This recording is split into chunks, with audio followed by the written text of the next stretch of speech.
Bismillahirrahmanirrahim. Assalamualaikum warahmatullahi wabarakatuh. Kaifa halukum jami'an?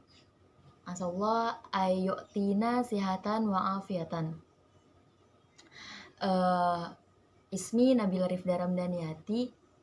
Ana min Qismit Ta'lim Al-Lughah Al-Arabiyah min fasli Arabi Al-Alif. Huna sa'ubayyinu lakum an tariqati qawaidu at-tarjamah. Baik, perkenalkan, nama saya Nabila Rifda Ramdaniyati. Saya dari jurusan Pendidikan Bahasa Arab semester 4 kelas A. Di sini saya akan menjelaskan mengenai metode gramatikal tarjamah. Baik, sebelumnya saya akan menyebutkan poin-poin yang akan saya bahas terlebih dahulu. Yang pertama, ada latar belakang metode gramatikal terjemah, selanjutnya ada landasan teori, yang selanjutnya ada karakteristik dari metode ini, yang selanjutnya ada tujuan dilakukannya metode ini, selanjutnya ada peran guru dan siswa dalam metode ini, dan yang terakhir ada kedudukan buku ajar atau materi pada metode ini. Baiklah, langsung saja. Metode ini adalah gabungan dari dua metode, yaitu yang pertama adalah metode gramatikal dan yang kedua adalah metode terjemah.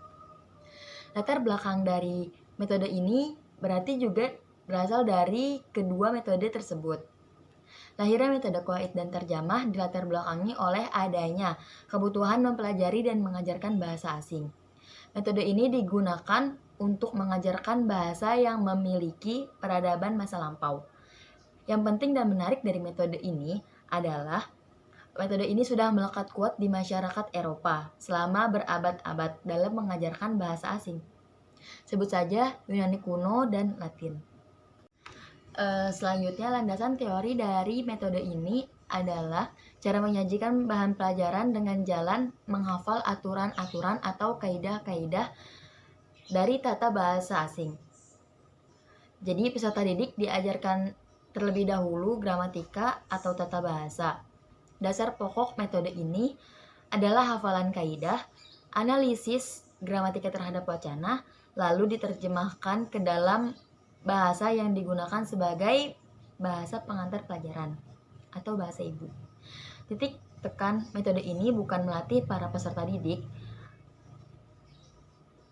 bukan pandai berkomunikasi secara aktif, melainkan memahami bahasa secara logis yang didasarkan pada analisis cermat terhadap aspek kaidah tata bahasa.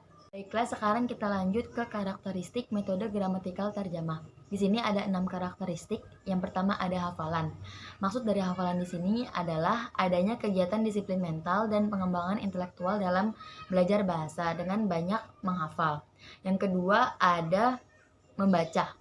Maksud dari membaca di sini adalah adanya penekanan pada kegiatan membaca, mengarang, dan menerjemah. Sedangkan kegiatan menyimak dan berbicara di sini kurang diperhatikan.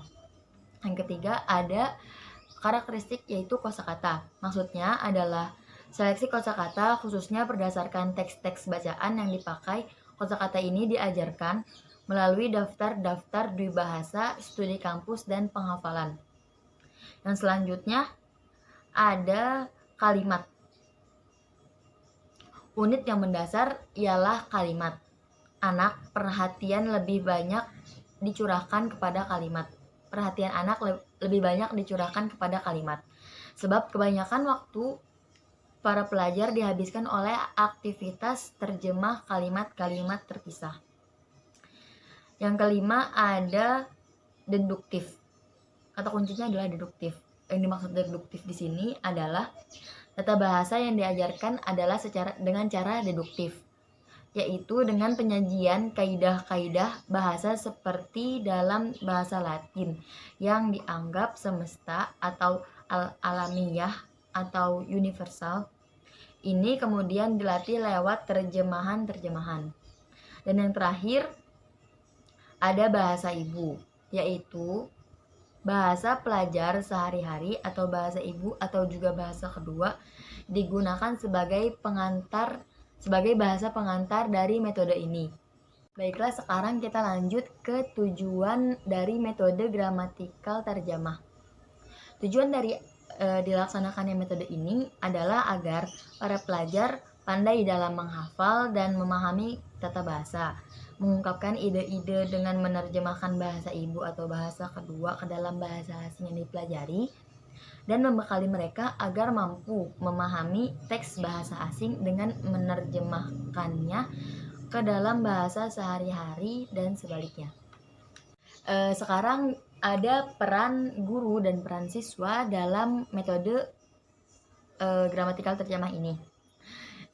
Peran guru di sini adalah aktif karena di sini guru lebih banyak menjelaskan, atau guru di sini sebagai penyaji materi, sedangkan siswa sebagai berperan pasif, yaitu siswa hanya menerima apa yang dijelaskan, apa yang diberikan oleh guru, atau siswa di sini perannya sebagai penerima materi. Dan yang terakhir ada kedudukan buku ajar atau pentingnya materi. Menurut saya kedudukan buku ajar ini sangat penting karena yang pertama dia sebagai acuan pembelajaran. Yang kedua, ini sifatnya wajib karena ini adalah metodenya terjemah, maka kita harus punya referensi-referensi. Dan yang ketiga, ini sebagai alat bantu siswa dalam memahami pelajaran. Mungkin hanya ini yang dapat saya sampaikan, kurang lebihnya mohon maaf. Billahi taufiq wal hidayah. Wassalamualaikum warahmatullahi wabarakatuh.